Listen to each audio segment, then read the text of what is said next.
پاکستان اور افغانستان کے مابین کشیدگی، سرحدی جو کشیدگی ہے وہ انتہائی بڑھ چکی ہے۔ وہ اس طرح سے کہ جب میں یہ ویڈیو بنا رہا ہوں تقریباً 3 سے 4 روز ہو چکے ہیں پاکستان اور افغانستان کے مابین جو سرحدی بارڈرز ہیں، بالخصوص ترکھم بارڈر کی میں بات کر رہا ہوں، اسے بند ہوئے 3 دن گزر چکے ہیں جب تک یہ ویڈیو میں بنا رہا ہوں۔ اس کی وجوہات کیا ہے؟ اور نہ صرف یہ ترکھم بارڈر بلکہ اس کے علاوہ بھی 2 سے 3 پوائنٹس اور ہیں جہاں سے تجارتی قافلے آتے ہیں جاتے ہیں، یہ لوگوں کی آمد و رفت جو ہے وہ جاری و ساری رہتی ہے، ان جگہوں کو بند کر دیا گیا ہے۔ اس کی وجوہات کیا ہے؟ جو ہم تک معلومات آئی ہیں ان معلومات کے مطابق جو ہے پاکستان نے اپنی سائٹ کے اوپر ایک آمد و رفت کے لیے آپ یہ کہہ لیں کہ ایک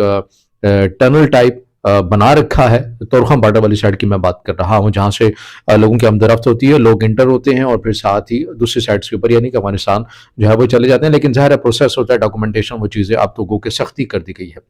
مگر دونوں ممالک کے مابین نہ صرف افغان طالبان آنے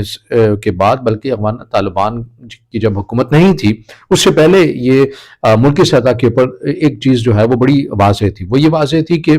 پاکستان نے اگر اپنے سرحد کے آس پاس کوئی اگر تعمیر کرنی ہے تو وہ افغانستان کو اعتماد میں لے گا، اور اسی طرح اگر افغانستان نے اگر اپنی سرحد کے آس پاس کوئی اگر تعمیر کرنی ہے، چیک پوسٹ بنانی ہے یا کچھ اور تعمیراتی سطح کا کوئی کام کرنا ہے تو اس کو پاکستان کو اعتماد میں لینا پڑے گا۔ مگر ہوتا کچھ یوں ہے کہ پاکستان نے جو کام اپنا شروع کیا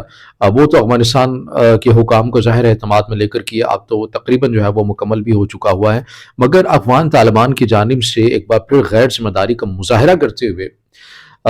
چیک پوسٹ کی اطلاعات آ رہی ہیں کہ چیک پوسٹ انہوں نے بنانے کی کوشش کی، اور اسی بنا کے پر پاکستان نے احتجاجاً جو ہے وہاں پر آمد و رفت ہے ترکھم بارڈر والی سائڈ پہ وہ مکمل طور کے پر روک دیا، چونکہ ترکھم بارڈر کے اوپر زیادہ تر جو تجارتی قافلے ہیں یہاں سے ٹرکس جو ہیں وہ کچھ نہ کچھ سامان لے کر افغانستان جاتے ہیں، افغانستان سے لے کر بھی ادھر آتے ہیں، تو انہیں بند کر دیا گیا ہے، کیونکہ پاکستان کا یہ کنسرن ہے کہ افغان طالبان کی جانب سے جو یہ تعمیرات کی جا رہی ہیں سرحد کے پاس، اس سے متعلق پاکستان کو آگاہ نہیں کیا گیا، پاکستان کو اتفاق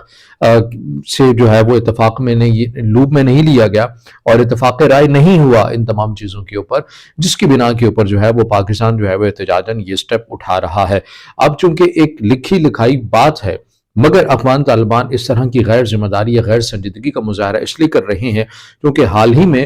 جو اقوام متحدہ کی رپورٹ ہمارے سامنے آتی ہے جس میں یہ واضح طور کے اوپر لکھا ہوا ہوتا ہے کہ کس طرح سے افغان طالبان جو ہیں وہ کالعدم ٹی ٹی پی کو سپورٹ کر رہے ہیں، افغان طالبان القاعدہ کو سپورٹ کر رہے ہیں، اور اسی طرح جو اگر داعش خراسان افغانستان چیپٹر ہے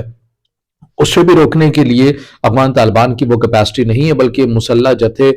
بڑی حد تک ایسے ہیں جنہیں خود افغان طالبان سرکاری سطح کے اوپر آن کر رہی ہے۔ اس رپورٹ کے آ جانے کے بعد افغان طالبان جو ہے وہ کچھ بوکھلائے ہوئے ہمیں نظر آتے ہیں، اور اس طرح کے پھر جو اقدامات ہیں وہ کرتے ہوئے نظر آتے ہیں، اور نہ صرف یہ بلکہ اقوام متحدہ کی ایک اور رپورٹ بھی سامنے آئی تھی جس میں پاکستان نے کہا تھا کہ پاکستان یہ سمجھتا ہے کہ اب افغان جو مہاجرین ہیں یہاں پر پاکستان میں رہ رہے ہیں، چاہے وہ غیر قانونی طور کے اوپر ہیں یا وہ لوگ ہیں جنہیں امریکہ نے خود کہا تھا کہ آپ انہیں یہاں پر رکھیے، ہم انہیں لے جائیں گے، یورپ میں سیٹ کریں گے یا پھر امریکہ میں سیٹ کریں گے،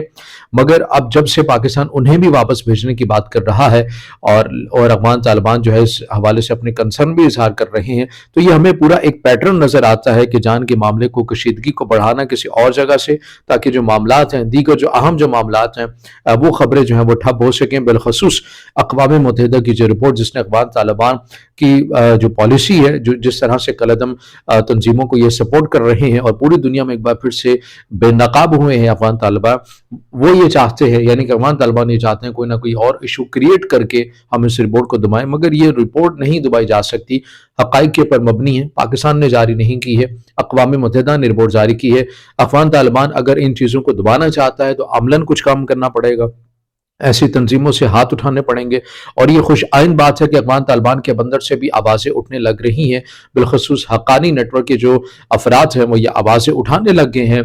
کہ ہمیں افغانستان کو ایسے نہیں چلانا، اور ہمیں ماضی سے سبق سیکھنا ہے، اور ہمیں ایسے کچھ لوگوں سے ہاتھ اٹھانا ہوگا جو ہمارے لیے مشکلات پیدا کر رہے ہیں، اور ہمیں دنیا کے اندر جو ہماری پہچان ہے، یہ ہمیں جو تسلیم نہیں کیا جا رہا، اس حوالے سے جو رکاوٹیں آ رہی ہیں تو اس کے اوپر ہمیں اپنی پالیسی کے اوپر اثر نو جائزہ لینے کی ضرورت ہے۔ مگر افغان طالبان کے سپریم لیڈر ہیبت اللہ اخندزادہ وہ اپنی شدت پسندانہ پالیسی کے اوپر گامزن ہے، جس کا نقصان افغانستان کو ہو رہا ہے، جس کا نقصان جو ہے افغانستان کی عوام کو ہو رہا ہے۔